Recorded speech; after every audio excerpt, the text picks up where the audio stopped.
Israeli सेना Gaza और Lebanon में लगातार अपने दुश्मनों पर हमले कर रही है। इस बार इजरायल ने मध्य बेरूत पर हमले किए। इसके साथ ही दक्षिणी लेबनान में इजरायली सेना और हिजबुल्लाह के बीच भी आमने सामने की लड़ाई जारी है। वहीं धुआंधार इजरायली एक्शन से बौखलाए हिजबुल्लाह ने उत्तरी इजरायल पर दर्जनों रॉकेट दागे। ये रिपोर्ट देखिए। गाजा और लेबनान में अपने दुश्मनों पर इजरायली बम शुक्रवार को भी कहर बनकर बरसते रहे। अब तक दक्षिणी बैरूत में हिजबुल्लाह के ठिकानों पर हमला कर रहे इजराइल ने मध्य बैरूत को निशाना बनाया। लक्ष्य था नसरुल्लाह के बहनोई वाकिफ सफा का सफाया करना। हिजबुल्लाह का ये शीर्ष कमांडर तो इस हमले में बच निकला, लेकिन 22 लोगों की मौत हो गई। हालांकि सूत्रों के हवाले से ये खबर आई कि वाकिफ सफा कार्रवाई में घायल हुआ है, लेकिन इसकी पुष्टि नहीं हो सकी। वहीं दक्षिणी लेबनान में इजरायली सेना और हिजबुल्लाह के बीच आमने सामने की लड़ाई जारी है। इजरायली सेना ने अपनी रिजर्व फोर्स के अतिरिक्त बल इस इलाके में भेजे हैं। इजरायली सेना के प्रमुख भी इस मोर्चे पर डटे अपने जवानों का हौसला बढ़ाने पहुंचे। वैसे लेबनान में तैनात यूएन शांति सेना के जवानों पर हमले को लेकर शुक्रवार को भी इजराइल पर आरोप लगे। गुरुवार को इजरायली सेना की कार्रवाई में 2 शांति सैनिकों के घायल होने की बात सामने आई थी।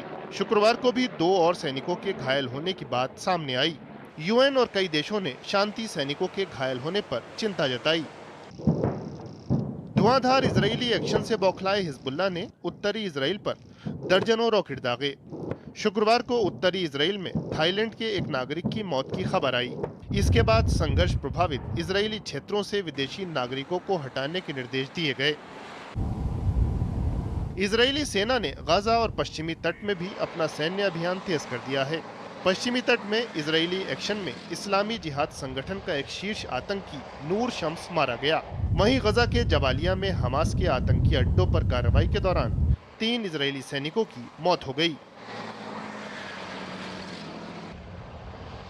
तो इजरायल 3 मोर्चों पर एक साथ डटा हुआ है। हमने देखा कि इजरायल हमास संघर्ष लगातार जारी है। गाजा में भी उसका जो युद्ध है वो लगातार जारी है। इसके साथ साथ अब ये भी सामने आया कि जिस तरीके से ईरान और इजरायल की तल्खी इस वक्त बढ़ी है, ऐसे में चुनौतियां ज़्यादा बढ़ी हैं। आलोक बंसल हमारे साथ जुड़े हुए हैं। आलोक जी, वर्तमान समय में इजरायल की स्थिति को आप कैसे देख रहे हैं? जैसा कि हमने बताया कि 3 मोर्चों पर एक साथ उसकी लड़ाई जारी है, तो ये जो संकट है, ये जो चुनौती है, ये किस तरीके से इजरायल पर हम ये देख रहे हैं कि इजरायल किस तरीके से उसका सामना कर रहा है? पहली प्रतिक्रिया।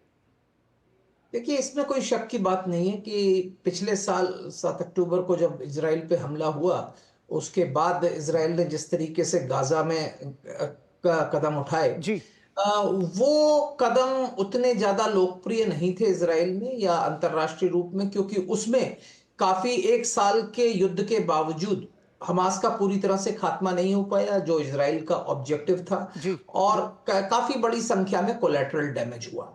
लेकिन उसके बाद जब उन्होंने हिजबुल्लाह पर हमला करना शुरू किया और पेजर बॉम्ब्स किए और उसके बाद नसरुल्लाह को अटैक हुआ, जी, रॉकेट अटैक हुए, नसरुल्लाह की हत्या हुई, जी, तो उन सब के बाद प्रधानमंत्री नेतन्याहू की लोकप्रियता अपने देश में काफी बढ़ गई है और दुनिया में भी काफी लोगों को ये लगा कि इजराइल ने अपनी क्षमताओं को दिखाया है। साथ ही साथ उन्होंने हूथियों पे भी हमले किए और जो आतंकवादी पश्चिमी वेस्ट बैंक या अन्य इलाकों में थे उन पर भी हमले हुए। लेकिन अभी ये जो संयुक्त राष्ट्र के जो पीस कीपर्स हैं उनके ऊपर हमले हुए हैं, ये चिंता की बात है, क्योंकि मेरा व्यक्तिगत रूप से ये मानना है कि इजराइल के ऊपर अंतरराष्ट्रीय दबाव आने वाले समय में बढ़ता चला जाएगा, क्योंकि जिस तरीके के लेबनान में हमला हो रहा है ये बड़ी जल्दी खत्म नहीं हो पाता और ये इजराइल को समझना होगा कि 1 साल के युद्ध के बाद वो पूरी तरह गाजा में हमास को खत्म नहीं कर पाए जी। तो इस लेबनान में जाके वो एक और अपने युद्ध का दायरा बढ़ा रहे हैं और कहीं इस तरीके से फंस सकते हैं कि जिसमें चारों तरफ उनके युद्ध हो रहा हो। जी, हो सकता है इजराइल की कोशिश ये हो कि इस समय वो चीज को और बढ़ाकर वो अमेरिकी चुनाव को प्रभावित करने की कोशिश करें, क्योंकि इजराइल विशेषकर उनके प्रधानमंत्री नहीं चाहेंगे कि चुनाव में कमला हैरिस या डेमोक्रेटिक पार्टी जीते। जी, और अगर ये युद्ध ज्यादा तेज होता है और संगीन होता है तो उससे अमेरिकी चुनाव प्रभावित होने की पूरी संभावना है। एक सवाल यहाँ पर ये उठता है आलोक जी कि क्या इजरायल अमेरिका के दबाव में रहता है या रहेगा या रह सकता है? ये बहुत महत्वपूर्ण सवाल है। देखिए, इजराइल ज्यादा लंबे समय तक अमेरिका का दबाव झेल नहीं सकता, जी। क्योंकि हमें यह समझना चाहिए कि इजराइल की अर्थव्यवस्था, इजराइल की सैन्य व्यवस्था, इजराइल की सुरक्षा में अमेरिका का एक बहुत बड़ा योगदान रहा है और अमेरिका इजराइल का हमेशा से समर्थक रहा है। जी। जब राष्ट्रपति ओबामा थे तो इजराइल और अमेरिका के संबंधों में काफी तनाव देखा गया, और क्योंकि राष्ट्रपति ओबामा चाहते थे कि वहां पे एक लास्टिंग पीस स्थापित हो जाए, और उसके लिए उन्होंने कुछ हद तक इजराइल पर भी दबाव डाला कि वो जो जिस तरीके से नए सेटलमेंट्स बना रहा है या अन्य चीजें कर रहा है, उससे वो थोड़ा पीछे हटे। और ऐसी ही अपेक्षा है कि अगर उपराष्ट्रपति कमला हैरिस विजयी होती हैं तो जी। वो भी, ऐसा लगता है कि वो एक बीच की भूमिका निभाने की कोशिश करेंगी और इजराइल पर कुछ दबाव डालेंगी कि वो फिलिस्तीनी जो कुछ मांगे हैं जो जी। जायज है उनको ठीक पूरी करे। ठीक है। हालांकि और देखिए, हम बात करें रिपब्लिकन की, हम बात करें डेमोक्रेट्स की, लगभग दोनों ही जो दल हैं वो इजराइल के साथ सॉफ्ट कॉर्नर ही रखते हैं। बहरहाल हम उम्मीद करते हैं कि इस संघर्ष का कम से कम कोई अंत निकले, क्योंकि युद्ध जो है वो किसी भी समस्या का समाधान नहीं है। बहुत बहुत धन्यवाद आलोक बंसल इस चर्चा में हमारे साथ जुड़ने के लिए। और